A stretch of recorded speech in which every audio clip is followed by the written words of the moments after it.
아멘. 예, 함께 말씀 보도록 하겠습니다. 열왕기상 11장 38절 말씀입니다.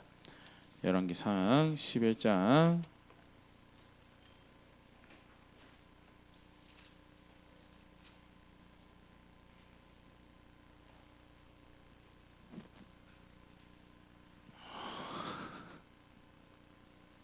주보로 참고하셔도 좋고요. 앞에 스크린으로 말씀이 있고요. 아니면 말씀을 직접 찾으셔도 참 좋습니다.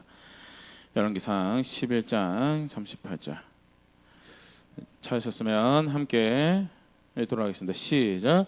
내가 만일 내가 명령한 모든 일에 순종하고 내 길로 행하며 내 눈에 합당한 일을 하여 내 종 다윗이 행한 같이 내 율례와 명령을 지키면 내가 너와 함께 있어 내가 다윗을 위하여 세운 것 같이 너를 위하여 견고한 집을 세우고 이스라엘을 내게 주리라. 아멘.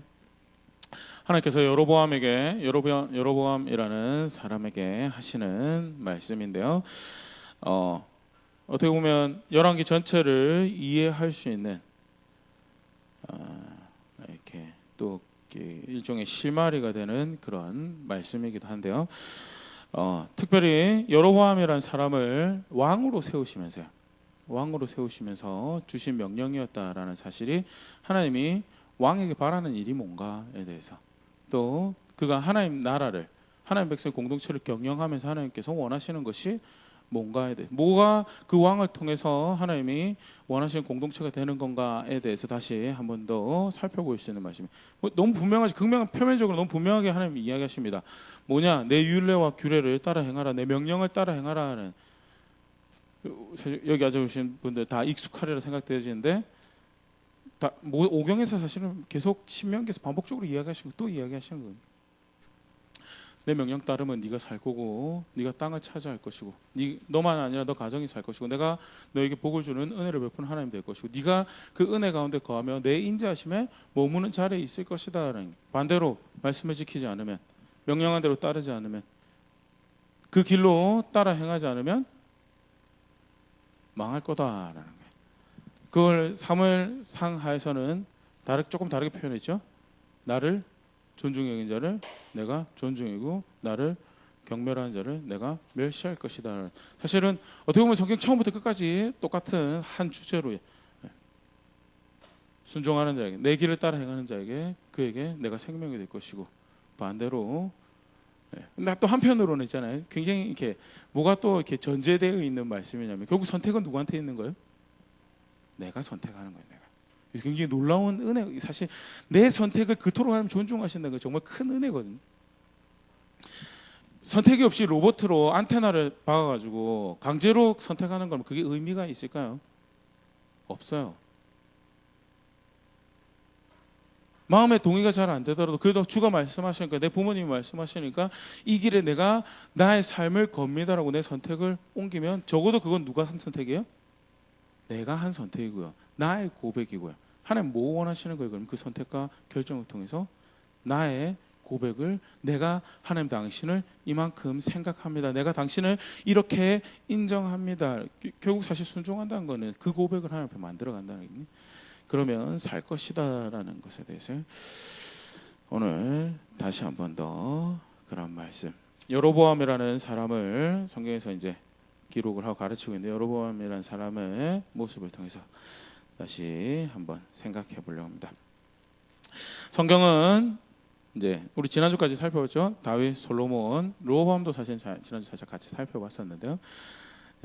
이제 첫 왕조를 만들어가고 하나님 백성 공동체를 만들어가고, 특별히 나라라는 것을 가지고, 또 나라도 나라지만 자기 땅에 자기 나라도 그렇지만요, 성전이 이제 어떤 한 곳에 이렇게 뿌리가 박혀지고 그 영구한 공간으로 하나님 찾을 수 있는 굉장히 실제적인 모습으로 하나님 나라라는 것이 구축되어져가는 현장에서요, 배교를 하죠. 솔로몬이 배교를 하고 르호보암이 배교를 합니다. 어리석은 선택을 해서 하나님이 그 나라를 반으로 쪼개겠다. 그리고 반 쪼갠 나라를 처음 맡긴 사람이 누구냐면 여로보암이죠. 같이 한번 살펴보겠습니다. 첫 번째, 성경에서 여로보암 이렇게 소개하고 있습니다. 열왕기상 11장 26절인데요. 같이 한번 읽어볼게요. 시작. 솔로몬의 신하 느바세 아들 여로보암이 또한 손을 들어 왕을 대적하였으니 그는 에브라임 족속인 스레다 사람이요 그의 어머니의 이름은 스루아이니 과부더라. 그래서 여러 가지 볼 수 있는 것 중에 첫 번째 정보를 하나 볼 수 있는 게요. 그 앞에 이제 여로보암이 왕을 대적하였다는 것은 이제 전체적인 설명이고요. 그 다음에 여로보암을 소개하는 말이 에브라임 족속이다. 에브라임 족속이다. 선지서가 조금 익숙하신 분들은 하나님이 남유다를 다윗의 왕조를 칭하는 별명으로 하나님께 선택하셨던 것이 유다다, 유다다라고. 그다음 북쪽을 에브라임아, 에브라임아라고 부르는데요. 그게 어디서 왔냐라고요? 그의 이 기원을 찾아볼 수 있습니다. 왜냐하면 에브라임 지파 여로보암의 그 나라를 맡겼던 게 대표적인 성격이죠. 그래서 에브라임아, 에브라임아, 호세아 사실 그런 표현들이 많이 등장을 하고 있고요. 또 다른 선지서에서도 이제 찾아볼 수 있는데요. 여로보암은 에브라임이고, 에브라임은 조금 더 이제 배경 지식을 다시 이제 점검을. 에브라임은 누구 아들이었죠? 예, 요셉 아들죠. 므낫세와 에브라임이 요셉의 아들이었고요. 요셉은 왜 그럼 자기 이름은 내걸지는 않았지만 지파를 두 개를 차지했는가? 하나님이 그를 이스라엘의 아들들을, 이스라엘 집안을 위한 장자로 여기셨던 그의 헌신과 그가 하나님 존중하는 모습을 통해서 네가 장자다라고 인정을 하셨던 부분이 그에게 두 배의 기업을 맡겼던 것이 에브라임하고 므낫세죠. 또 사실 그럼에도 불구하고 혈통으로서 장자권을 누가 가지고 있죠? 계승권을 유다가 가지고 가서 유다에서 왕이 나오고 이렇게 그런 모습들을 기억을 할 수 있으면 좋을 것 같고요. 이게 또 한편은 여담으로는 망고 사람 생각 같았으면 누가 왕의 장자가 유다에게 계승권을 맡길 것 같으면 유다에게 기업을 두 개를 맡기시지 왜 기업은 요셉에게 주시고 또 계승권은 유다에게 주시고요. 이게 망고 사람 생각이고요. 하나님 생각은 다르다라는 것도 하나 같이 볼 수 있는 부분이고요. 예, 다시 본래 내용으로 돌아가서 에브라임 지파 스레다 사람, 그 아버지가 누군지 기록이 안 돼 있어요. 아버지가 누군지 기록이 안 돼 있고요. 어머니가 수루아라는 이름으로 기록이 되어 있는데 그 과부라고 이제 소개가 되고 있어요. 과부. 예, 이제 번역본 상에서 조금 차이가 있어서 사실은 이제 그 저 과부라는 표현을 뭐랄까 이방 사람의 그 그릇된 이제 모습으로 해석을 하는 그런 경향들도 있는데 사실 근거가 좀 약하다고 하고요. 왜 그러면 굳이 여로보암을 설명하면서 엄마가 과부였다는 표현을 하는가 했는데 과부가 사실 이스라엘 그 옛날 이스라엘 사람들에게서는 그 뭐죠? 어디서도 도움을 얻을 수 없는 대표적인 캐릭터가 세 개가 나오는데 그 중에 하나가 과부죠. 그 대표적으로 이야기한 게 고아와 과부와 나그네. 예, 고아 과부 나그네에게 보호해줄 아버지가 없고 보호해줄 사람들이 없는 그 밖에서 철저하게 도움이 다르게 표현하면요. 여로보암은 사실 보잘것 없는 그렇게 집안으로도 지지를 못 받는 보잘것 없는 다르게 표현하면 그가 왕이 될 수 있었던 것은 전적인 하나님의 은혜였다라는 것을 사실 또 볼 수 있는 표현이 어머니가 과부로 설명되어져 있는 부분이고 그 다음에 그럼에도 불구하고 굉장히 흥미로운 설명이 하나 나오는데 열왕기상 11장 28절인데요. 11장 28절 같이 볼게요. 이 사람이 여로보암은 큰 용사라 솔로몬이 이 청년의 부지런함을 보고 세워 요셉 족속의 일을 감독하게 하였더니 왕에게 인정을 받을 만큼 재능이 있는 사람이었더라. 왕이 인정을 받을 만큼 재능이 있는 사람이었는데 두 가지로 표현해 큰 용사였다라는 것도 설명을 하고 있고요. 그 다음에 부지런히 성품적으로 기능적으로도 재주가 참 많았을 뿐만 아니라 성품도 부지런해서 신실함이었다라는. 어느 정도 신실했냐면 요셉 족속의 일을 감독할 만한 일을 맡겼다, 리더로 세웠다는데 요셉 족속이라고 하면 에브라임 하나만 생각할 건지 에브라임이랑 므낫세 두 개를 다 생각할 건지에 대해서 뭐 두 개 다 생각해도 사실 성경에서 표현하고 있는 게 두 개 다를 연상할 수 있는 표현이긴 한데요. 본문 안에서 사실 분명하잖아요. 근데 분명하게 생각해 볼 수 있는 거는 그만큼 사실 이제 여기서는 이제 그 표현이 청년이라는 표현이 나오는데요. 영어로 하면 young man입니다. young man. 어린 사람이에요. 어린 사람. 그가 나이가 그렇게 많지 않음에도 불구하고 그의 재능과 그의 능력으로 인정받아서 지파를, 족속을 리드할 수 있는, 왕 앞에서 책임 맡아서 그들을 인도할 수 있는 사람으로 여겨질 만큼 충분하게 재능이 있는 사람이었더라. 성품도 부지런하고 신실한 사람이었더라라는 것을 소개하고 있는 장면이 이 장면이고요. 실제로 또 한편으로는 나중에 여로보암 배신할 것을 생각을 해보면 솔로몬이 자기 무덤 팠다라는 것도 보일 수 있죠. 이렇게 그 당시 그 동네에서 제일 지혜롭다라고 하는 솔로몬이 자기를 반역할 수 있는 사람에게 직임을 맡기고 책임을 맡겨서 또 자기 무덤, 그게 지혜에 있다라는 것이 결국 사람의 지혜였지 하나님 보시기에는 절대 보호가 되지 않는, 자기 구원이 되지 않는 그런 모습이었다. 그런 것도 생각해 볼 수 있는 표현인데요. 에브라임의 요셉 지파의 책임을 맡고 있었고 그만큼 이제 재능이 있고 신실한 청년이었다. 그리고 그에게 하나님께서 북이스라엘의 210년에, 북이스라엘이 나라가 유지됐던 것이 한 210년 정도 되는데요. 역사의 첫 왕으로 하나님께서 삼으셨다는 것이 여로보암의 기본 설명이죠. 계속해서 살펴보겠습니다. 왜 그러면 어떻게 나라가 맡겨지게 되는가? 사실 여로보암이 아까도 잠깐 봤지만요, 그렇게 과부 출신의 사람으로 볼 때는 그렇게 자랑할 것이 별로 없어요. 그럼에도 불구하고 왕이 되었던 건 첫 번째 솔로몬의 잘못으로 인해서 그에게 나라가 맡겨졌다라는 것이에요. 열왕기상 11장 11절 같이 한번 읽어보겠습니다. 시작. 여호와께서 솔로몬에게 말씀하시되 내게 이러한 일이 있었고 또 내가 내 언약과 내가 내게 명령한 벽도를 지키지 아니하였으니 내가 반드시 이 나라를 내게서 빼앗아 내 신하에게 주리라. 명령과 법도를 지키지 않았고 그래서 반드시 이 나라를 빼앗아서 너의 신하에게 주리라라고요.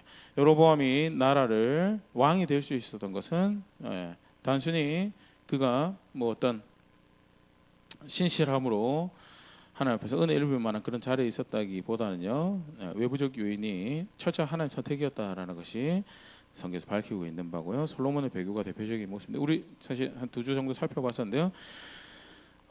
다시 한 번 더 복습하는 의미에서 보면요, 하나님께서 솔로몬의 배교의 첫 번째로 보시는 것이 이방 여인과 결혼해서 다른 신을 섬겼다라는. 이방 신하고 결혼하면 죄송합니다. 이방 신하고 결혼하겠죠.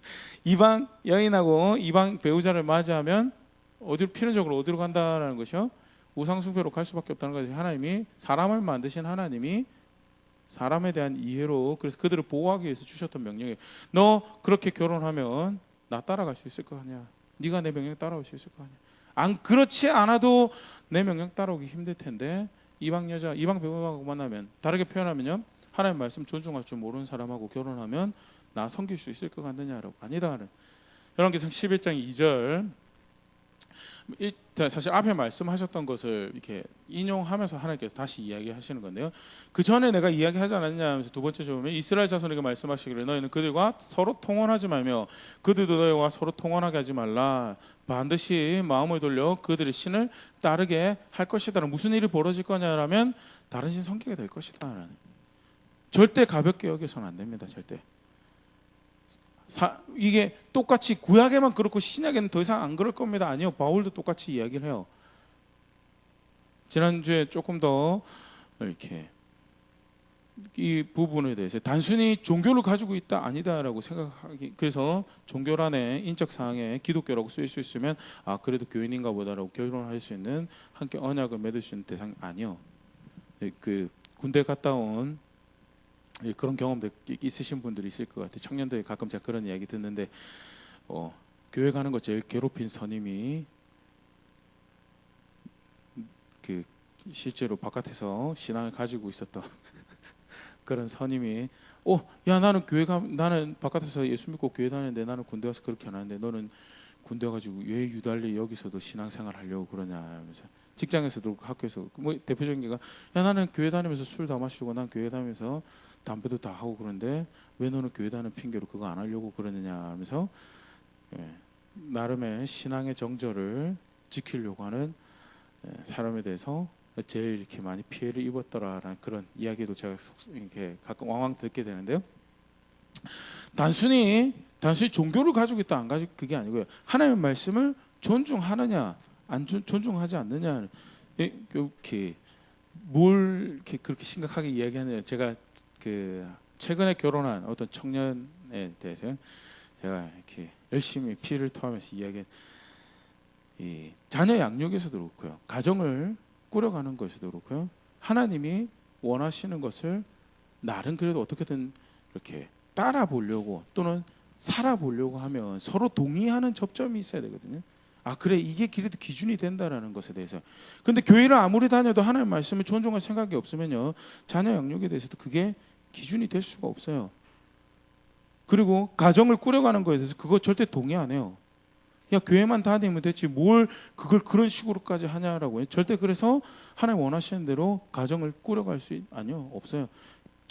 그 원초적인 것부터 싸워가서 도달해야 되는 곳으로 가고자 하면요, 사실은 그 전에 포기하게 되고 그 전에 좌절하고 사실은 하나님 원하시지 않는 모습으로 가게 되죠. 사람을 만드신 분이 그렇게 합니다. 그들이 반드시 너의 마음을 돌려 그들의 신을 따르게 할 것이다 라고요. 그런데 솔로몬이 그거 가볍게 여겨요. 성경 그렇게 표현합니다. 솔로몬이 그들을 사랑하였더라라고. 하나님 사랑하지 말라고 하는 대상들에 대해서요, 마음을 두고 사랑해서 결국 다른 신을 섬기고요, 우상을 만들고 제단을 쌓아서 하나님을 떠나버리고. 궁극 또 두 번째는요, 말을 안 듣죠. 말을 안 듣습니다. 넘겨주시겠어요? 같이 한번 읽어보겠습니다. 시작. 이 일에 대하여 명령하사 다른 신을 따르지 말라 하셨으니 그가 여호와의 명령을 지키지 않았으므로. 말 안 이야기하셨는데요, 말 안 들어요. 교만했죠. 그 전에 듣는 마음을 구하는 솔로몬에 비하면요, 듣는 마음을 구하고 그 앞에 겸손하게, 그래서 어떻게 해서든 아버지가 가르쳐준 대로 하나님을 섬기는 자리, 하나님 경외하는 자리에 있으려고 할 때는요, 하나님께서 그의 보호가 되고 그의 응원이 되고 도전의 격려가 되어서 그를 정말 작은 나라건 정말 작은 나라에도 불구하고 이집트에서도 조공을 받는, 그리고 모압과 암몬과 시리아에서도 조공을 받는, 정말 그 일단의 세계를 평정하고, 물론 식민지를 만든 것 정도까지 그 정도 힘은 하나님이 주시지 않았어요. 그럼에도 불구하고 그의 지혜와 그의 통치 때문에 하나님께서 그를 지원하시는 것이 그렇게 만들어진 평화가 있었는데요, 다 날려먹어요. 왜? 말 안 들으세요. 그렇게 듣는 마음을 구하고 겸손했을 때는 하나님 그의 편이 되어서 그의 은혜가 되어서 그렇게 살도록 하셨는데 말 안 들어요. 말 안 들어서 결국 배신하죠. 그리고 대표적인 잘못된 모습 중에 또 하나가 소개되죠. 사실은 이제 르호보암의 때에 이르러서 이 잘못된 모습이 또 부각이 되는데, 백성을 종삼았던 것에 대해서. 열왕기상 4장 7절 같이 읽어볼게요. 그 다음 넘겨주시면. 죄송합니다. 12장 4절입니다. 같이 시작. 왕의 아버지가 우리의 멍에를 무겁게 하였으나 왕은 이제 왕의 아버지가 우리에게 시킨 고역과 매우 무거운 멍에를 가볍게 하소서. 그리하시면 우리가 왕을 섬기겠나이다. 열왕기상 4장 7절 지난주 살펴봤던 건데요, 그 실제로 백성의 돈을 통해서 왕궁을 먹여 살리게 했던 그런 부분들이 기록이 되어 있고요. 그다음에 12장 여기 부분은 이제 솔로몬의 아들이죠. 아들에게 와서 하는 이야기가 아버지가 우리의 멍에를 무겁게 했다는, 노역을 하고요, 20년간의 건축을 통해서 노역을 하고 세금을 거뒀던 것이 그들에게 무거운 짐이었고 하나님 원하시지 않는 백성을 종받는 그런 모습이었던 것에 대해서, 그렇게 해서 솔로몬의 배교로 하나님이 나라를 나누시죠. 나라를 나누는데요, 여로보암에게 하나님이 아히야라는 선지자를 만나게 하십니다. 아히야라는 선지자를 보내서 길에서 여로보암이 아히야를 만나요. 아히야가 길에서 만난 여로보암에게 겉옷을 찢어가지고 옷을 12등분 하더니만 10개의 조각을 여로보암이 주면서 하나님이 너에게 12지파를 맡길 것이다. 이스라엘 12지파를 너에게 줘서 네가 왕이 되게 할 것이다 라는 그런 이야기를 하면서요, 여로보암에게 그 일을 행하실 것을 이야기하시는데요, 굉장히 흥미로운 장면이 있어요. 몇 가지를 좀 보도록 하겠습니다. 주보에도 이야기가 있는데, 첫 번째, 하나님이 그렇게 해서 솔로몬의 배교에 대해서 심판하시지만요, 그럼에도 불구하고 다윗에게 하신 약속에 대해서 내가 지킬 것이다 라는 것이 이게 나오고 있는데요. 열왕기상 11장 34절입니다. 34절부터 39절 우리 한 절씩 같이 읽으면서 쭉 보겠습니다. 같이 읽어보겠습니다. 시작. 그러나 내가 택한 내 종 다윗이 내 명령과 내 법도를 지켰으므로 내가 그를 위하여 솔로몬의 생전에는 온 나라를 그의 손에서 빼앗지 아니하고 주관하게 하려니와. 분명히 솔로몬에 대한 심판인데요. 솔로몬에 대한 심판인데 첫 번째는 다윗의 나라를 내가 유지하게 할 것이고, 두 번째는 솔로몬에게서 내가 직접 나라를 빼앗지는 않을 것이다. 왜? 내가 약속을 했었던 것이거든. 약속을 했었던 것이기 때문에 나라를 빼앗지는 않을 것. 그러면서 35절 이렇게 말씀하시죠. 같이 읽어보시죠. 시작. 내가 그의 아들의 손에서 나라를 빼앗아 그 열 지파를 내게 줄 것이요. 30 이제 여로보암에게 10개를 줄 것이. 36절 같이 읽겠습니다. 시작. 그 아들에게는 내가 한 지파를 주어서 내가 거기에 내 이름을 두고자 하여 택한 성읍 예루살렘에서 내 종 다윗이 항상 내 앞에 등불을 가지고 있게 하리라. 그럼에도 불구하고 내가 다윗의 나라를 멸망시키지 않을 것이고, 약속했던 대로 계속 다윗의 왕조가 이어질 것인데, 이건 단순히 다윗의 신실함에 대한 반응일 수도 있고요. 하나님이 자신의 약속에 얼마나 신실한지를 보여줄 수 있고요. 그리고 마지막으로는 다윗에게 했던 약속이 단순히 다윗에게 해당하는 약속이 아니라 구원자를, 예수님을, 메시아를 보내겠다는 약속을 다윗을 통해서 내가 성취할 것에 대해서, 그렇기 때문에 내가 다 빼앗지 않을 것이고 다윗의 나라를 영원히 놔둘 것이다. 그 다음에 37절 같이 읽어보겠습니다. 시작. 내가 너를 취하리니 너는 내 마음에 원하는 대로 다스려 이스라엘 위에 왕이 되되. 내가 너에게 그렇게 왕이 되도록 할 것이고, 사실 제가 설교 주면서 이 표현 참 그러면서 뭐라고 이야기하시냐면 네 마음에 원하는 대로 다스리라. 정말 놀라운 은혜거든요. 하나님은요, 여로보암을 몰랐을까요? 날려먹을 것을? 신실하지 않을 것을? 아니요, 알고 계셨어요. 그럼에도 불구하고 여로보암의 선택을 존중하시고요, 그 선택을 가로막지 않으세요. 문제는 그 선택의 책임이 너에게 있다라는 것에 대해서. 그래서 하나님은 지금 그럼에도 불구하고 여로보암이 하나님을 선택하기를, 하나님을 마음에 존중하기를, 자기를 왕 삼으신 하나님을 기억해서 그 앞에 끝까지 겸손하고 그를 선택할 수 있는 자리에 있을 수 있도록 기회를 주시고 계시는 표현이요, 네 마음대로 왕이 되되. 근데 그 다음 절입니다. 38절 우리가 읽었던 요절인데요, 같이 한번 읽어보기. 시작. 내가 만일 내가 명령한 모든 일에 순종하고 내 길로 행하며 내 눈에 합당한 일을 하며 내 종 다윗이 행한 같이 내 율례와 명령을 지키면 내가 너와 함께 있어 내가 다윗을 위하여 세운 것 같이 너를 위하여 견고한 집을 세우고 이스라엘을 내게 주리라. 네가 만일 언약에 신실하면, 다윗의 본을 쫓아서 다윗이 그의 삶으로 보여준 것처럼 그렇게 나 사랑하고 나를 따르면, 그러면 너의 집을 내가 견고하게 할 것이고 이스라엘을 너에게 줄 것이다. 굉장히 놀라운 초청이죠. 다윗의 나라를 멸망시키지는 않을 것이지만 또한 네가 내 앞에 신실하면 내가 너에게 이스라엘을 줄 것이고 너의 집에게 내가 이스라엘을 줄 것이다 라고 약속하신. 아까 시작할 때 잠깐 그런 이야기 드렸지만요, 하나님 백성 사는 거요, 시대와 문화와 상황과 사건을 초월해서 똑같습니다. 항상 동일합니다. 하나님 존중하고 하나님 말씀 존중하고, 그러면 하나님이 존중하실 것이고, 반대로 하나님 멸시하고 하나님 말씀 멸시하고. 그렇죠, 하나님 예전에 그렇게 말씀하셨는데요, 저는 이런 상황이라서 저는 이렇게 살겠습니다. 하나님 예전에 그렇게 말씀하신 거 제가 알고는 있는데 제가 그것을 원하지 않습니다. 그렇게 멸시하고 경멸하면 하나님도 경멸할 것이다 라는 것이요. 그러면서 네가 선택해서 네가 마음에 정말 원하는 고백으로 하나님 나를 따르며 그렇게 하면 내가 너를 존중할 것이다. 그럼에도 이런 말씀하십니다. 39절에 같이 읽을게요. 시작. 내가 이로 말미암아 다윗의 자손을 괴롭게 할 것이나 영원히 하지는 아니하리라 한지라. 사실 한편으로 치면 여로보암에게는 굉장히 불안한 이야기일 수도 있을 것 같아요. 왜? 이 말이 자기의 나라는 영원하지 않을 수 있다라는 거죠. 근데 사실은 조금만 더 생각해 보면 사람이 영원한 것을 만들어낼 수 없어요. 바랄 수도 없고요. 여기서 사실 영원한 것을 이야기한 것은 결국 예수님 안에서 하늘과 땅이 하나가 되는, 예수님 안에서 모든 남과 북이 하나가 되고 동과 서가 하나가 되는 그런 하나님 나라에 대한 이야기인데요.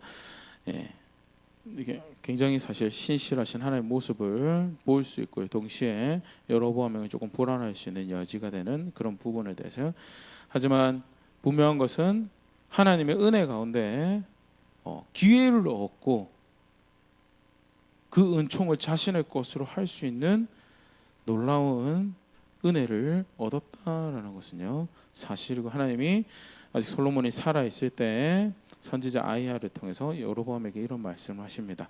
솔로몬이 이 일을 알았던 것 같아요. 그래서 열왕기상 11장에 보면요, 솔로몬이 여로보암을 죽이려고 합니다. 이게 흡사 누구를 보는 것 같냐면 사울이 다윗을 죽이려고 쫓아가는 모습이잖아요. 하나님 하시겠다고 하시면 실제로 존중하면 하나님 하실 일을 하시도록 하고, 내가 은혜를 구했습니다. 내가 돌이켜서 그래 지금이라도 하나님 나를 긍휼히 여겨주세요. 그게 사실은 하나님 존중하는 모습인데요. 자기 살 길 구하면 어떻게 돼요? 네, 똑같이 하는 거예요. 사울의 본을 쫓아서 솔로몬이 여로보암 죽이려고 쫓아다니게 되는 그런 일을 벌이게 되고, 여로보암이 어디로 도망가냐면요, 이집트로 도망갑니다. 이집트로. 근데 사실 그 이집트의 새로운 왕이 이제 등장할 그 앞에 파라오는 솔로몬에게 조공을 바치는, 파라오, 솔로몬에게 호감을 가지고 조공을 바치고 좋은 관계를 가지고 있는 새로운 파라오가 등장을 하고, 이제 정세가 실제로 이제 솔로몬이 배교한 것을 통해서 나라가 환경이 상황의 사건이 배교한 하나님 백성을 대적하는 그런 상황에 들어가는 것을 성경 그렇게 이렇게 열고 있는 것들도 이제 같이 좀 보일 수 있는 그런 장면, 그렇게 기록되어 있습니다. 예, 그렇게 해서 하나님이 여로보암을 북이스라엘 왕으로 삼으시는데요. 말씀하셨던 대로 이제 여로보암에게 나라를 주시면서요, 솔로몬의 아들이 어리석은 것을 선택하도록 내버려 주시는 장면이 이제 그다음 나옵니다. 열왕기상 12장 14절 15절 같이 읽어볼게요. 시작. 어린 사람들의 자문을 따라 그들에게 말하여 이르되 내 아버지는 너희의 멍에를 무겁게 하였으나 나는 너희의 멍에를 더욱 무겁게 할지라. 내 아버지는 채찍으로 너희를 징계하였으나 나는 정갈 채찍으로 너희를 징치하리라 하니라. 굉장히 어리석은, 멍에가 너무 무겁습니다라고 찾아오고, 신하들도 왕이여 그들의 멍에를 가볍게 해주는 것이 지혜인 것 같습니다. 통치자로서 바른 모습인 것 같습니다라고 조언을 해주는데 불구하고 그것에 따르지 않고 강팍하게 완고함으로, 또는 다르게 표현하면 아버지가 보여준 본을 쫓아서 백성을 더 자신의 종으로 삼기로 내가 그렇게 할 것이다 라고 이야기했을 때 15절에 같이 읽어보겠습니다. 시작. 왕이 이같이 백성의 말을 듣지 아니하였으니 이 일은 여호와께로 말미암아 난 것이니라. 여호와께서 전에 실로 사람 아히야로 느밧의 아들 여로보암에게 하신 말씀을 이루게 하심이더라. 여로보암에게 말씀하신 것을 이루시려고 르호보암이 어리석은 자리에 있을 수 있다. 이게 사실 진짜 무서운 이야기인데요. 하나님이 내가 죄를 선택할 때, 어리석은 선택을 할 때 내버려 둔다는 것이 결코 내가 잘하고 있음을 지지하는 것이 아니다라는 것이에요. 내 선택이 어리석은 선택인, 이 사실 비슷한 말씀이 로마서에서 등장을 좀 이따 다시 살펴볼 텐데, 그 로마서 1장 보면 백성이 어리석음으로 자기 마음을 어둡게 생각을 어둡게 해서 우상을 섬기기 시작할 때, 그래서 가장 추악한 모습으로 하는 것이 남자가 여자를 순리대로 쓰는 것을 거절하고 동성애하는, 남자가 남자를, 여자가 여자를 순리대로 따르지 않고 자신의 보기 좋은 대로 그렇게 스스로를 죽여오고 서로를 죽여가는 일을 하도록까지도 하나님이 내버려두시면, 왜 그렇게 했느냐, 그들이 마음에 하나님 두기를 거절했기 때문에, 원하지 않기 때문에 하나님이 그들의 죄악 중에 내버려뒀다라는 건데요. 모든 선택이 당장 나에게 큰일이 벌어진다고 지지 않고, 심판이 당장 나에게 임하지 않고, 내가 병에 걸리지 않고, 내가 죽지 않고, 내가 상하지 않는, 내 가정이 상하지 않는다고 해서 그것이 잘하고 있다는 그런 의미 절대 아니에요. 근데 이게 사실 경험이 위주가 되면요, 내가 무엇을 경험하는 바가 내가 잘하고 있구나 못하고 있구나 기준이 되면 그러면 사실 저렇게 되기가 쉬운데요. 하나님은 로보암이 어리석음에 그대로 있도록 내버려 두셨더라라는 것을. 그래서 로보암이 망한 것은 하나님의 선택이라기보다는 로보암의 어리석음의 결과였다라는 것에 대해서. 그렇게 해서 실제로 왕이 되고요. 또 어떤 걸 이렇게 또 하나 같이 좀 봤으면 좋겠냐면요. 열왕기상 12장 24절입니다. 같이 한번 읽어볼게요. 시작. 여호와의 말씀이 너희는 올라가지 말라. 너희 형제의 이스라엘 자손과 싸우지 말고 각기 집으로 돌아가라. 이 일이 나로 말미암아 난 것이라 하셨다 하라 하신지라. 그들이 여호와의 말씀을 듣고 그 말씀을 따라 돌아갔더라. 반역이잖아요. 그래서 로보암이 군대를 일으켜서 반역죄로 그들을 다스리려고 군대를 일으켜서 싸우러 가요. 여로보암도 더 이상 다윗의 혈통을 따르고 북이스라엘 따를 생각이 없으니까 군대를 일으켜서 싸우겠죠. 그런데 남유다에서 군대를 이렇게 나아갈 때 하나님이 로보암과 백성들에게 이야기할 때 싸우지 마라, 형제들하고 싸우지 마라, 뭐 동족 상잔의 비극을 막으신 것도 여전히 둘 다 하나님 나라 백성인데 그렇게 하는 것 어리석음에 대해서 막으신 것도 있겠지만요. 여로보암의 나라가 실제로 하나님께서 말씀하신 대로 나라의 자리를 잡을 수 있도록 또 기회를 보호하시고 기회를 주신 것에 대해서 다르게 표현하면 하나님이 여로보암을 이렇게 은혜를 베푸셨구나라는 것을 볼 수 있는. 만약에 내전이 쉽게 망하지 않겠죠. 왜냐하면 10지파가 군대가 있으니까 아무리 왕이 있고 유명한 다윗의 용사들 솔로몬의 용사들이 장군들이 있을지 하더라도 10지파가 있기 때문에 쉽게 지지 않을 거고, 그럼 내전이 오래 가게 되면 결국 여로보암이 자기 나라를 세우기가 쉽지가 않은 그런 지경에 이룰 수 있는 거에 대해서요. 하나님이 여로보암을 보호하신 부분에 대해서 실제로 그래서 북이스라엘의 나라가 왕이 자리를 잡을 수 있도록 인도하셨던 부분을 볼 수 있는데요. 이제 오늘 어떻게 보면 여로보암을 기억할 때 가장 대표적인 모습입니다. 그런데 그 여로보암이 금송아지를 만들어요. 정말 무서운 모습인데요. 그토록 은혜 가운데 과부의 아들로 처절 아래에 외부의 도움이 없이는 보잘것 없는 그런 자리에서 하나님이 그를 왕으로 삼으셨는데, 그리고 그의 나라가 제대로 자리를 잡을 수 있도록 보호하시고 인도하시고 기다리시고 그렇게 하셨음에도 불구하고 정작 여로보암이 금송아지를 만들었더라. 그리고 솔로몬이 우상을 섬긴 거랑 여로보암이 우상을 섬긴 거랑 사실은 구체적으로 차이가 뭔가 해야 돼. 왜냐하면 솔로몬은 두고 욕들어 먹는 게 좀 낫거든요. 여로보암은 200년 역사 내내 욕들어 먹어요. 이스라엘 내내. 왜? 솔로몬은 본인이 우상과 제단을 다른 신을 섬겼음에도 불구하고 그 영향이 백성들에게 어떻게 미쳐졌는가에 기록이 사실 없어요. 다르게 표현하면요, 솔로몬이 백성들로 하여금 우상을 섬기게 만들었다라는 그런 기록은 없어요. 그런데 여로보암의 가장 큰 죄는요, 자기가 우상을 섬기고 뿐만 아니라 자기의 백성들이, 자기의 자녀들이 그 길을 따라가도록 만들었다는, 그게 사실 가장 큰 하나님께서 심각하게 다루시고 있는 죄의 모습이다라는 것에 대해서 계속 말씀해서 좀 우리 찾아서 보겠습니다. 열왕기상 12장 25절 보면요, 여로보암이 그 수도를 맨 처음에 세겜에다 건축하는 것을 볼 수 있습니다. 에브라임 산지에 세겜에 건축. 두 번째, 그런데 거기에서 끝나는 것이면 수도를 옮기는데 분우엘이라는 곳에, 학자들이 여기가 브니엘이라고 이제 일반적으로 이야기를 하는데요. 세겜도 그렇고 분우엘도 그렇고 왜 저런 자리에다가 수도를 만들려고 했을까 이유에 대해서요, 물론 정치적이고 군사적인 것도 생각해 볼 수 있습니다. 그 브니엘도 세겜도 주요 무역로에 위치한 도시였었다는 게.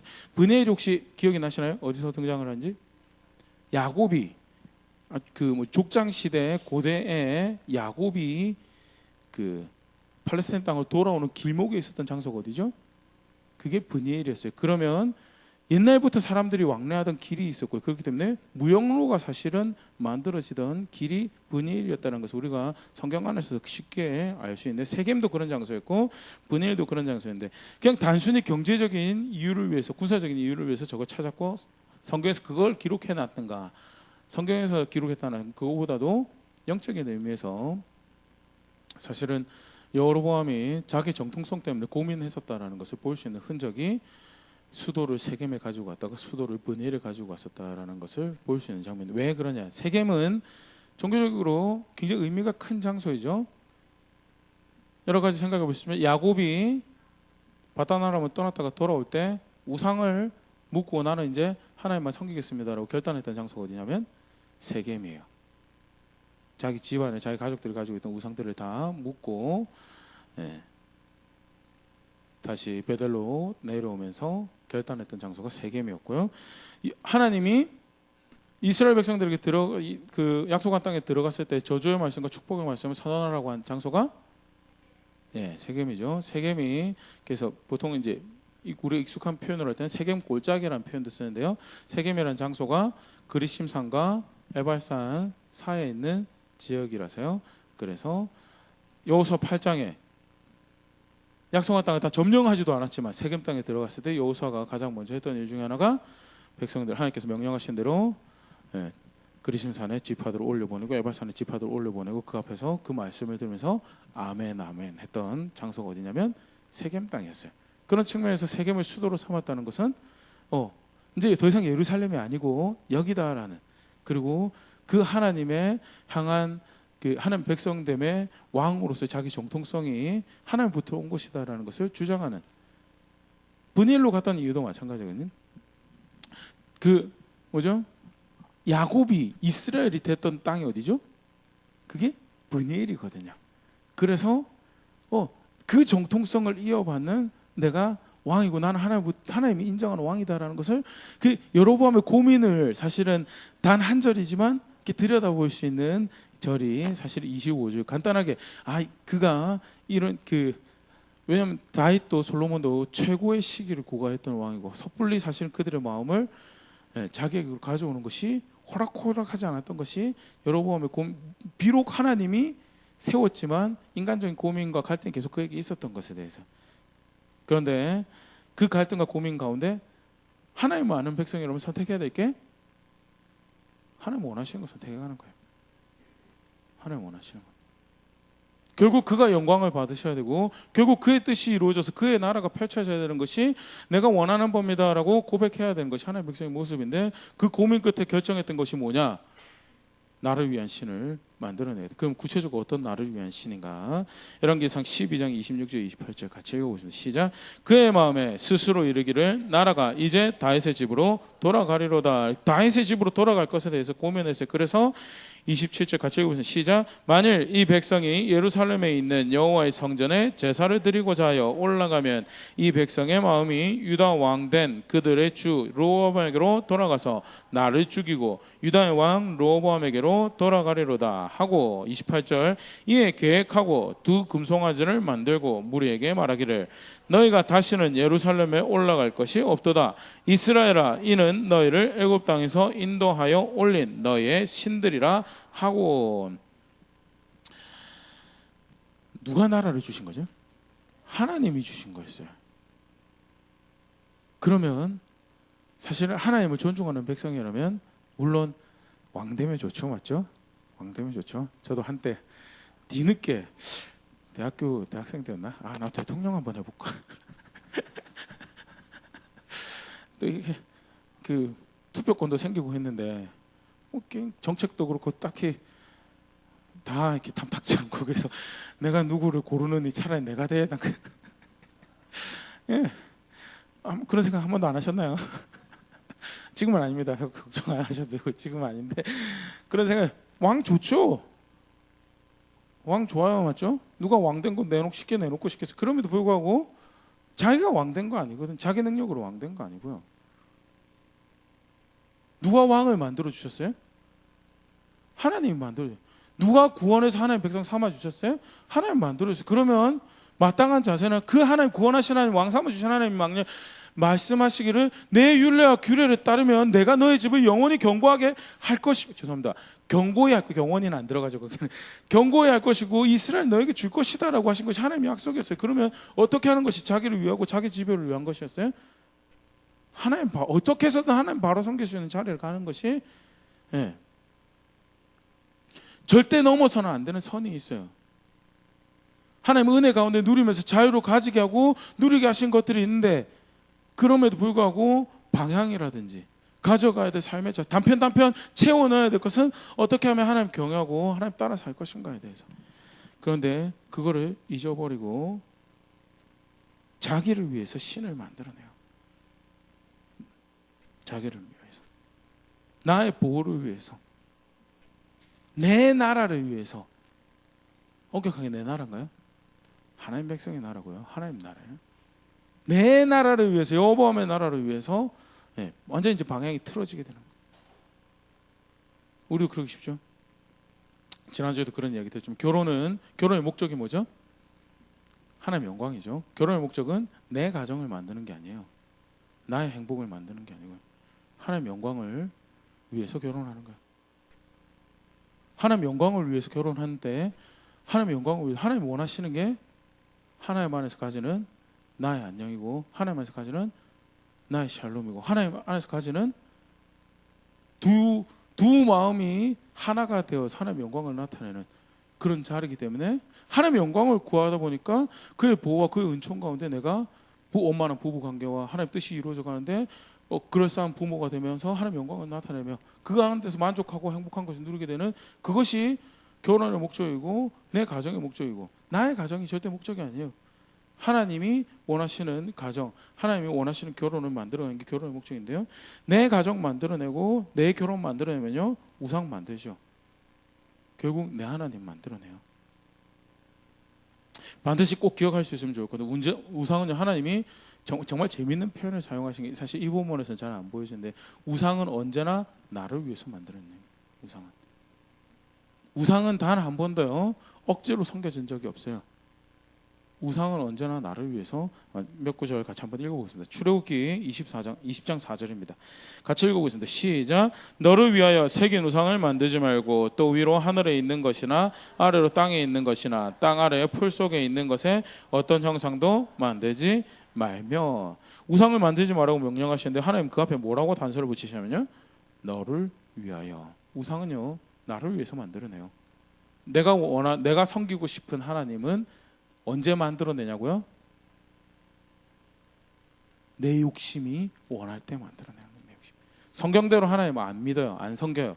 그래서 우상은요 내가 원할 때 만드는. 출애굽기 32장 1절 성경에 나온 또 다른 금송아지 사건인데 같이 한번 읽어보겠습니다. 시작.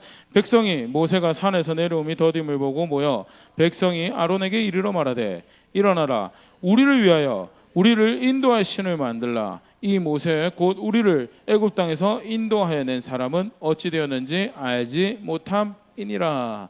뭐 때문에 금송아지 만들어 달라고요? 우리를 위해서. 우리를 위해서. 우상요 자신을 위해서 만들어내요. 자신을 위해서.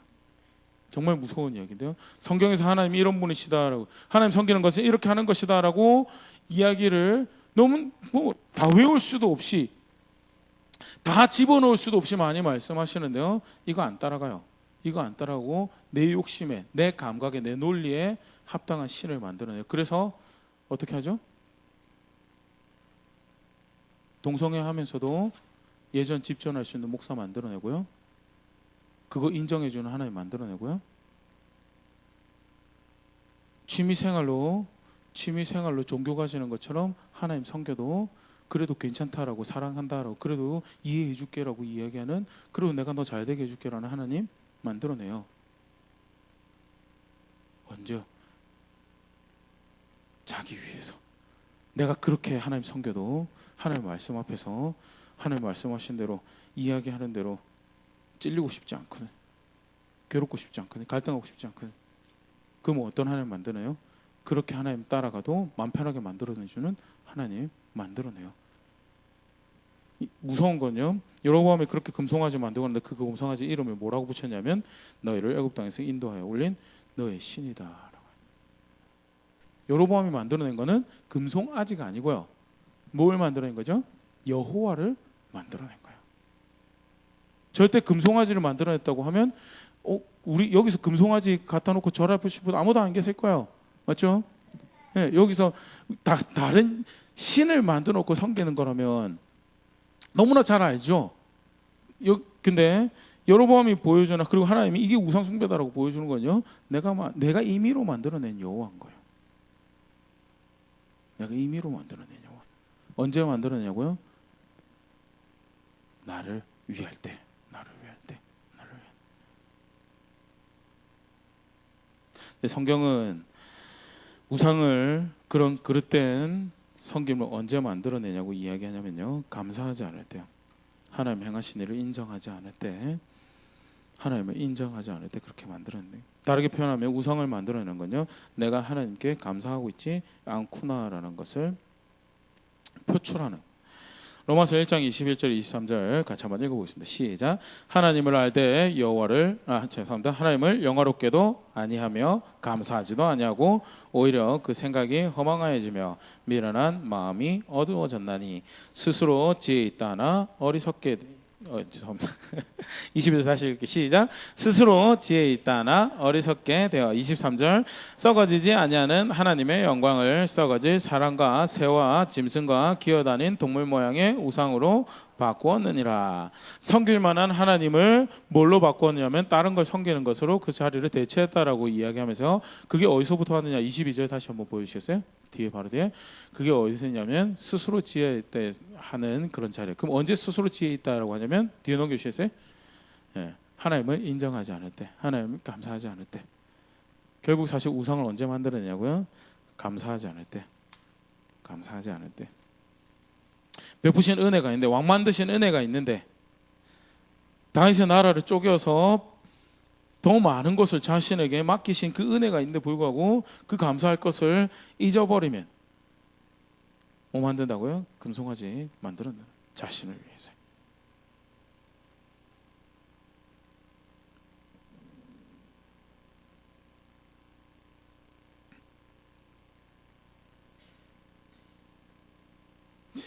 반대로 성경은요, 하나님을 감사하고 하나님을 인정하면요, 실제로 그가 자신을 왕 만들고, 우리로 치면요, 우리를 그리스도 안에서 하나님 백성 삼으신 하나님으로 인정하면 어떤 자리로 가냐? 그러면 그가 사는 자리로 간다라는 게. 갈라디아서 2장 20절 너무 유명한 고백이죠. 같이 한번 읽어보겠습니다. 시작. 내가 그리스도와 함께 십자가에 못 박혔나니 그런즉 이제는 내가 사는 것이 아니요 오직 내 안에 그리스도께서 사시는 것이라. 이제 내가 육체 가운데 사는 것은 나를 사랑하사 나를 위하여 자기 자신을 버리신 하나님의 아들을 믿는 믿음 안에서 사는 것이라. 하나님을 구원의 하나님을 알고 구원의 하나님을 인정한다면 그럼 누가 살아야 되는 거냐고요? 내가 사는 게 아니고요, 내 불안한 마음이 살아서 어떻게 하면 나를 위해 볼까 하다가 뭐 만들어내요? 우상 만들어내는 그런 자리로 가는 게 아니고요, 어떻게 하면 하나님이 사실까? 어떤 방법이 있어요? 하나님 말씀 따라가는 거 말고는 다른 방법 없어요. 어떻게 하면 하나님이 사실까? 그가 가르치신 길을 따라서 걸어가는 거 말고는 다른 방법이 없어요. 어떻게 하면 그가 영광을 받으실까? 그가 명령하신 대로 이루어지는 거 말고는 다른 방법이 없어요. 그게 표현하는 게 내 안에 그리스도가 살아가는 거다.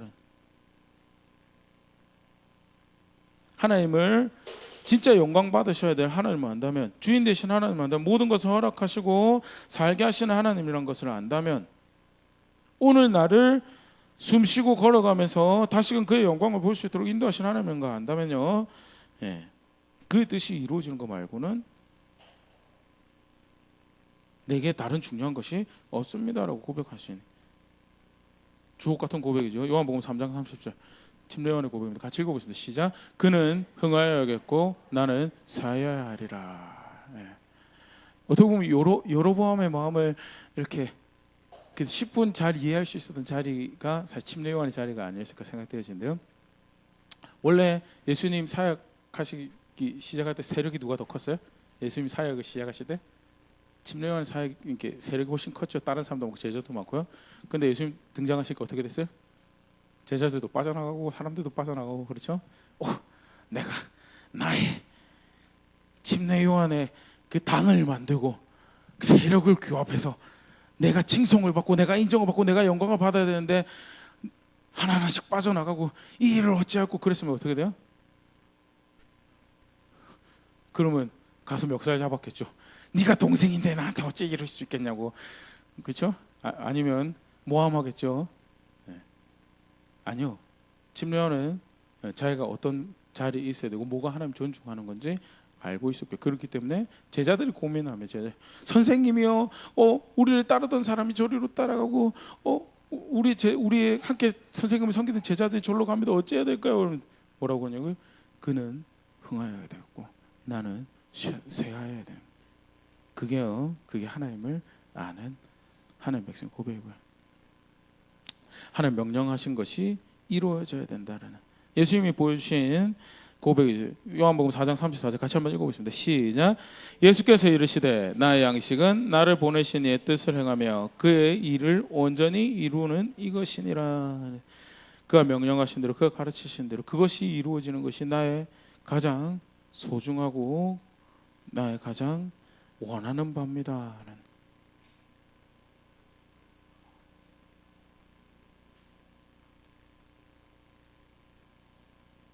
그래서 지난주에도 사실 그런 표현이에요. 신앙은 이벤트가 아니에요.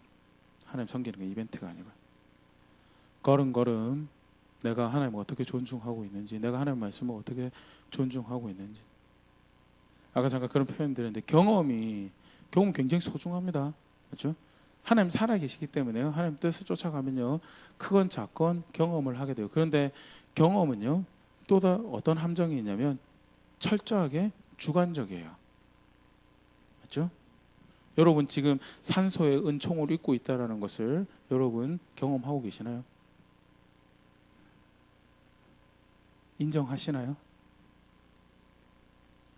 정확한 질소와 산소의 배율이 은총이 되어서 내가 오늘 살아가고 있습니다. 인정하시나요? 제가 이야기 드리니까 알겠죠? 그런데 그전에는 그거 경험 안 하고 계셨어요? 다른 공기 마시고 살아가고 있었어요?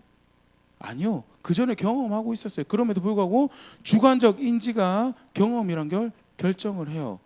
그렇기 때문에 하나님 은혜로 아무리 살아가고 있어도요, 내가 경험이라고 인정 안 하면요, 그거는 경험이 안 되는 게 경험의 함정이에요. 그래서 경험이 기준이 되면요 망해요. 경험은 하나님이 살아계시구나, 그리고 내가 그를 향한 열정을 가진 것이 바른 거구나라고 열정과 동기를 부여하는 도구는 될 수 있어요. 그럼에도 불구하고 경험은 절대 기준이 될 수가 없어요. 그럼 뭐만 기준이냐? 하나님 말씀요. 하나님 말씀. 이거 따라 살면 사는 거고요. 그거는 다윗에게도 마찬가지였고, 그 전에 사사에게도 마찬가지였고, 그 후에 솔로몬에게도 마찬가지였고, 여로보암에게도 마찬가지. 다른 기준 없어요. 하나님 말씀이 기준이 되어 그것 따라 사는 게 그게 그러기 때문에 아까도 다시 이야기 들어요. 신앙은 절대 이벤트가 아니에요. 걸음걸음 내가 뭘 고백하고 살아가고, 걸음걸음 내가 뭘 고백하고 나의 이 선택은 하나님을 어떻게 존중하고 있는가 고민하고 걸음걸음 살아가는 게 그게 신앙이죠. 자칫 잘못하면 주일 예배도요, 이벤트 내가 예배 참석했습니다라고 해서 내가 신앙생활 살아가고 있습니다. 아니요. 이것도요 돕기 위한 도구죠. 신앙은 걸음걸음 내가 말씀을 어떻게 존중하고 현장에 살아가고 있는가. 부르신 자리에서 내가 무엇을 고백하고 살아가는, 가장 진실된 자신의 모습을 보시는 우리 가정 안에서 남편으로 내가 뭘 고백하고 하나님, 지난주죠, 어떤 분이 그런 좋은 질문을 하셨는데, 모태신앙으로 태어나면 이렇게 교회 안에서 성장하게 되고 바탕이 좋아서 성품적으로 이렇게 모관하지 않을 수 있는 가능성이 여러 가지 좋은 게 있어요. 맞죠? 그러다 보니까 별로 모나지 않게 하다 보니까 자기는 이제 이렇게 하나님 보시기에 괜찮게 살아간다는 이제 착각을 많이 하게 되는 바입니다. 근데 사실은 성품이 착한 거랑 하나님 뜻 순종하는 거랑은 별개일 거거든요. 성품이 착한 거는 자기 기준에 결국 움직여가는 거예요. 모태신앙이 그런 좋은 출발점을 가지게 됐지만 그 수준에서 머무르면 있잖아요. 그 수준밖에 안 되는 거예요. 거기서 어디로 가야 돼요? 그걸 근거로 해서 하나님의 말씀을 순종할 수 있는 자리로 계속해서 옮겨가고, 하나님이 이걸 원하시기 때문에 내가 이것을 선택하는 자리로 가야죠. 그게 자기 신앙이 되는 거고요. 그게 자기가 자기 하나님 섬기게 되는 거죠. 어려움이 있을 때 삶의 여러 가지 상황들 가운데서 나는 무엇을, 내 선택은 무엇을 고백하고 있는가가 사실은 내가 하나님을 존중하고, 내가 진짜 하나님 섬기고 있는 건지, 아니면 사실 순간순간이 내가 내 하나님 만들어낼 수 있는 장소가 될 수 있어요. 순간순간이. 성경에서 말하지 않은, 성경에서 인정하지 않는 내 선택을 하면서도 전혀 아무런 양심의 가책도 없고 여전히 나는 나는 크리스찬인데 하고 살아가면 그렇고 그런 하나님을 계속 만들어가는 자리예요. 여로보암 이야기로 다시 돌아가 보겠습니다. 여로보암 그렇게 해서 자기를 위해서 하나님 만들고요. 예, 보통은 너무나 이렇게 당연한 모습이거든요. 여로보암의 경우에 그걸 굉장히 잘 설명하고 있어서요. 단순히 자신을 위한 하나님뿐만 아니라 자신을 위한 신앙을 만들어냅니다. 열왕기상 12장 31절 33절 같이 읽어볼게요. 시작. 그가 또 산당을 짓고 레위 자손 아닌 보통 백성으로 제사장을 삼고 여덟째 달 곧 그 달 15째 날로 절기를 정하여 유다의 절기와 비슷하게 하고 제단에 올라가되 베델에서 그와 같이 행하여 그가 만든 송아지에게 제사를 드렸으며 그가 지은 산당에 제사장을 베델에 세웠더라. 33절 가시겠습니다. 시작. 그가 자기 마음대로 정한 달 곧 여덟째 달 15째 날로 이스라엘 자손을 위하여 절기로 정하고 베델에 쌓은 제단에 올라가서 분향하였더라. 다시 읽었던 31절 한번 보여주시겠어요? 누구를 자기 마음대로 정해요? 제사장을요. 제사장이 원래 하는 일이 뭐였죠? 네, 제사장이 하는 제사를 지으려고 또 옳고 그름에다 하나님 법을 따라서 무엇이 정한 겁니다, 무엇이 부정한 겁니다 이야기해 주는 사람이, 또 안식일마다 하나님 법이 무엇인지 가르치는 사람이 제사장이었습니다. 레위였어요. 그런데 레위가 아닌 보통 사람으로 제사장을 삼았다는 것은 무슨 말이에요? 그러면 그거 다 갖다 버리겠다는, 그 기준으로 옳고 그름 이야기하는 거 내가 갖다 버릴 거고, 그 기준으로 예배하는 거 내가 갖다 버릴 거고, 그 기준으로 살아가도록 삶을 조정한 거 내가 갖다 버릴 거다. 자기를 위한 하나님 만들어내고요, 자기를 위한 신앙을 만들어내는 거예요. 심지어는 그 다음 절 한번 보여주세요. 뭐도 자기 마음대로 만들어내요? 절기도 자기 마음대로 만들어요. 절기는 정말 무서운 모습이거든요. 우린 너무 순식간에 이거 해치워서 별로 구분이 잘 안 되지만요, 보통 자기를 위한 신을 만들어내면 당연히 자기를 위한 신앙을 만들어내요. 궁극적인 목적은 뭐예요? 말씀하신 대로 따라 살고 싶지 않아서요. 말씀하신 대로 하나님 따라 살았다가는 그것이 나에게 별로 이익이 안 될 것 같아요. 돈을 못 벌어다 줄 것 같거든. 더 많은 인기를 못 갖다 줄 것 같거든. 더 나은 직장을 얻지 못할 것 같거든. 현재 내가 힘들어 죽겠는데 전혀 위로가 되지 않을 것 같아요. 그러면 내가 원하는 신 만들어내고요, 내가 원하는 신앙 만들어, 어떻게 해서든 내 마음의 위로만 되면 나는 갈 수 있다.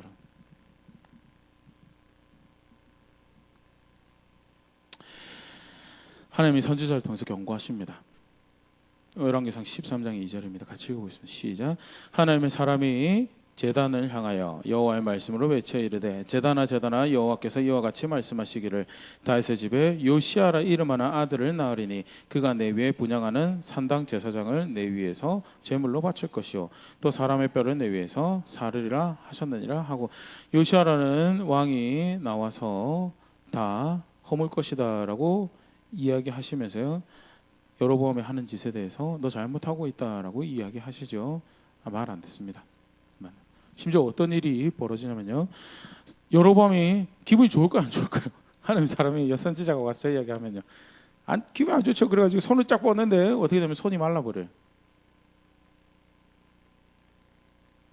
무서운 모습이죠. 손이 마르면 어떻게 돼요? 아이고 내가 잘못했구나. 어떻게 돼요? 그래서 회개해야죠. 돌이켜야죠.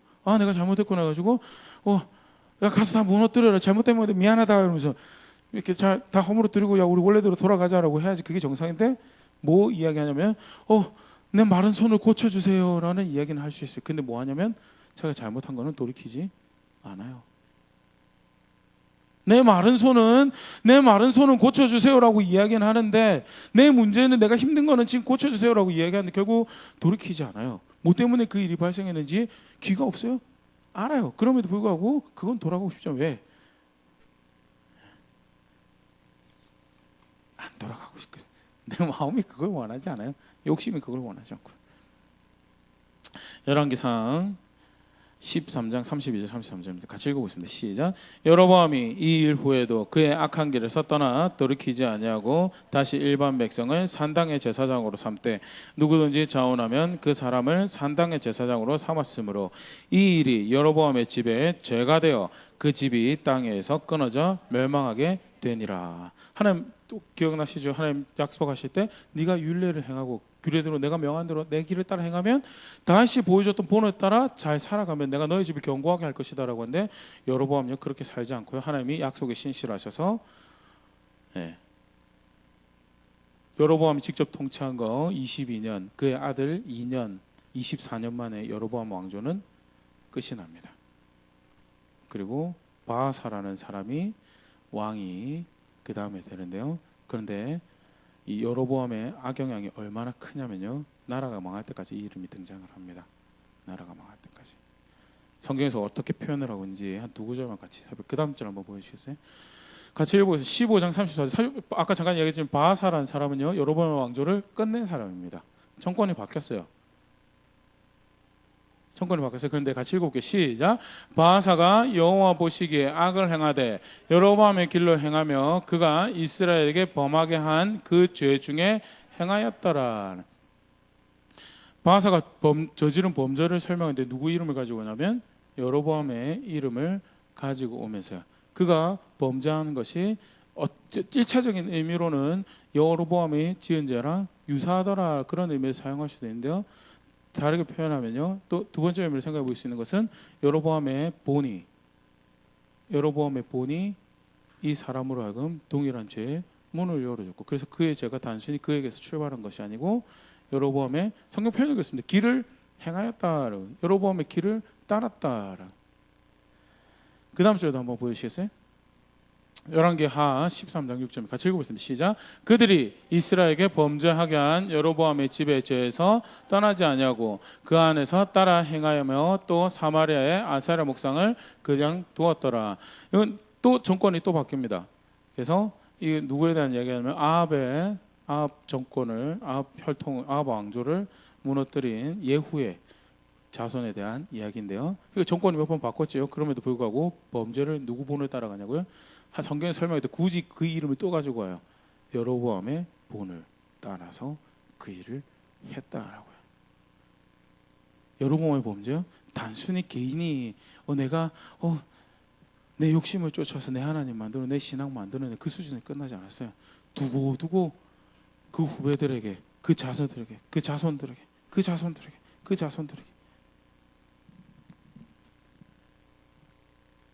하나님 이렇게 섬겨도 된다. 여호와 이렇게 섬겨도 된다. 구원해 주셨는데 말씀 주셨는데 그래도 한 이 정도만 섬기도 네가 원하는 욕심 몇 개 챙기고 이 정도만 섬겨요. 아니 어떻게 그게 가능합니까? 왜 여로보암 할아버지도 그렇게 했는데.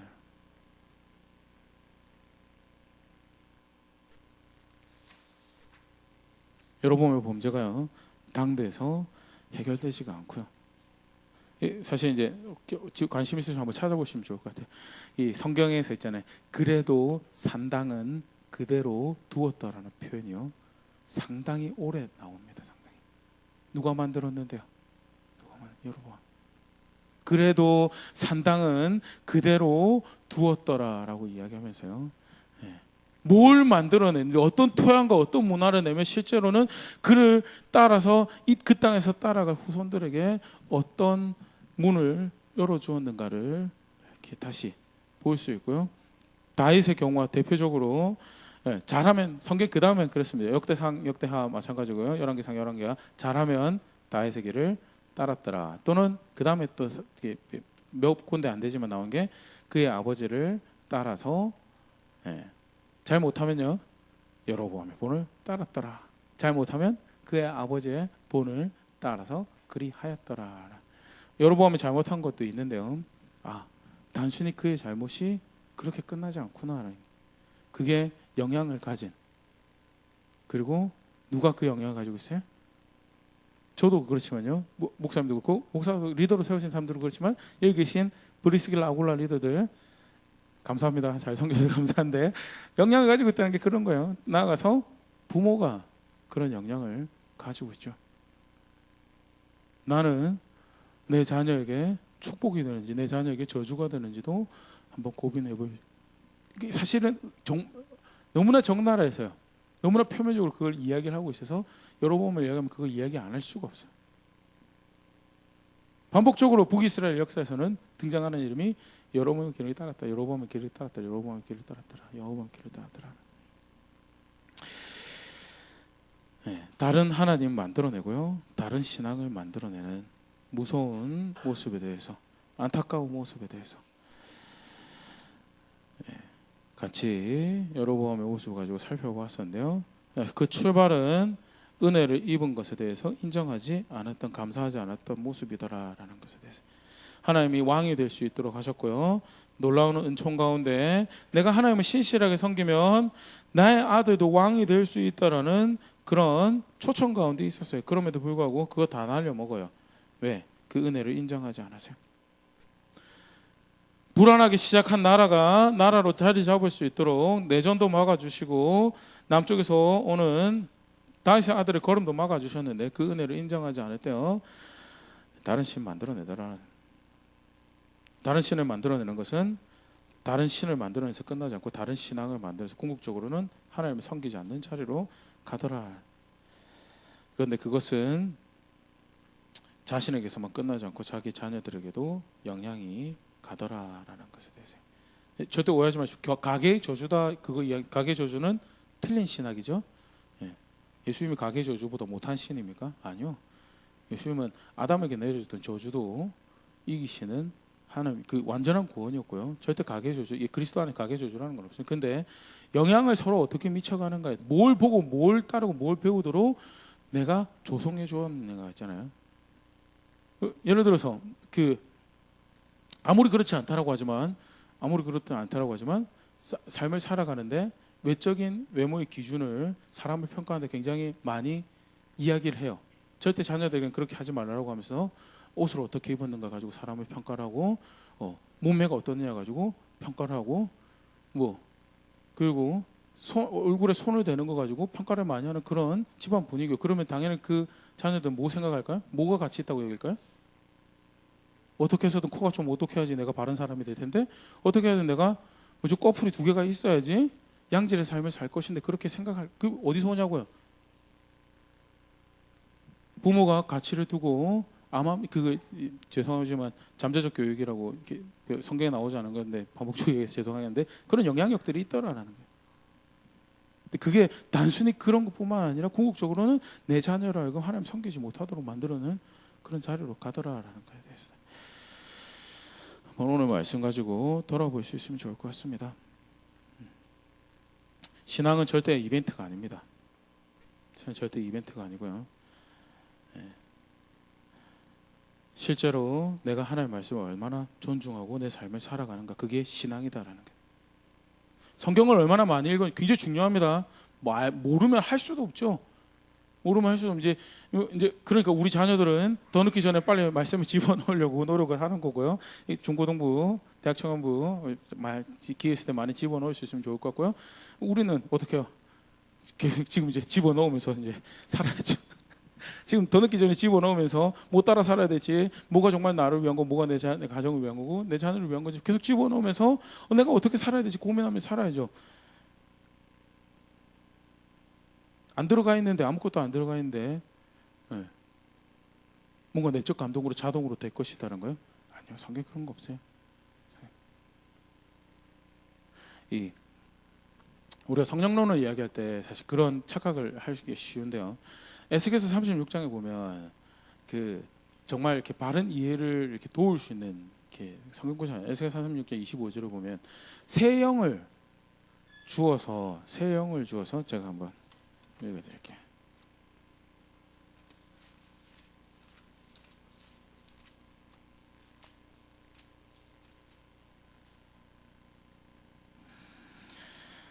죄송해요. 36절에 36장 26절. 또 새 영을 너희 속에 두고 새 마음을 너희에게 주되 너희 육신에게 굳은 마음을 제거하고 부드러운 마음을 줄 것이며 또 내 영을 너희 속에 두어 너희로 내 율례를 지켜 내 율례를 행하게 하리니 너희가 내 규례를 지켜 행할지라라고.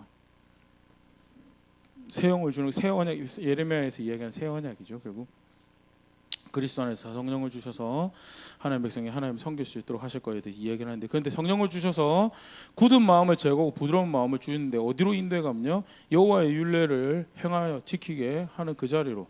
그래서 너희가 내 규례를 지켜 행할 것이다라고 하나님 새 영을 주셔서 인도해 가신 곳이 어디냐? 내 율례를 지켜 행하는 곳인데, 그런데 정작 본인이 그 율례를 지켜 행할 마음이 없어요. 하나님 약속하셨기 때문에 성령을 주시고 그 일을 행하시죠. 그런데 본인이 그런 마음이 없어요. 본인이 뭘 해야 될지 몰라요. 그리고 자동으로 그것이 될 거라고 하는 거예요. 성경에서 그런 성령론은, 그런 성령상이 존재하지 않습니다.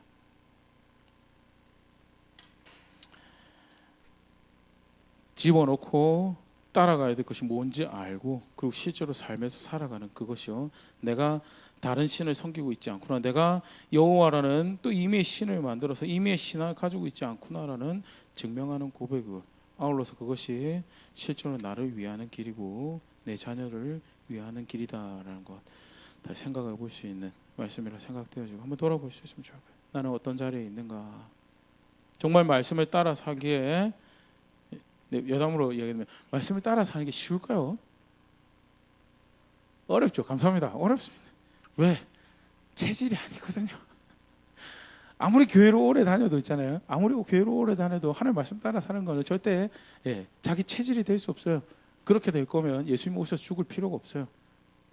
한 40년 회당에서 쩔고 40년 교회에서 쩔었으면 거룩한 거 따라 살 수 있을 체질이 될 것 같다고? 아니요, 그런 거 절대 없어요.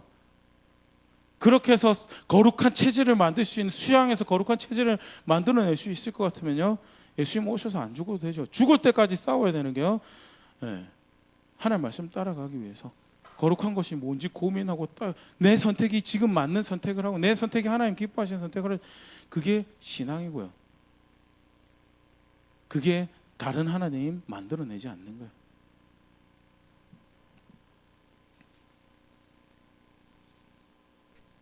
그런데 자동으로 될 것처럼 앉아 있으면요, 그러면 이제 스스로 속이는 거. 자기만 속일 뿐만 아니라 자기 자녀들도 속이다. 나는 어떤 자리에 있는가? 아까 조금 전에 이야기했던 거 다시 돌아가면, 그렇기 때문에 말씀 따라가기 쉽지 않습니다. 어렵습니다. 반대로 치면 이야기하면요, 늘 도망가고 싶은 자리를 찾고 싶은 게 말씀 따라가는 삶이에요. 어떻게 하면 이걸 좀 쉽게 만들어 볼까? 어떻게 하면 좀 이걸 가볍게 만들어 볼까? 어떻게 하면 그냥 내가 모른 척하고 좀 지나가 볼까?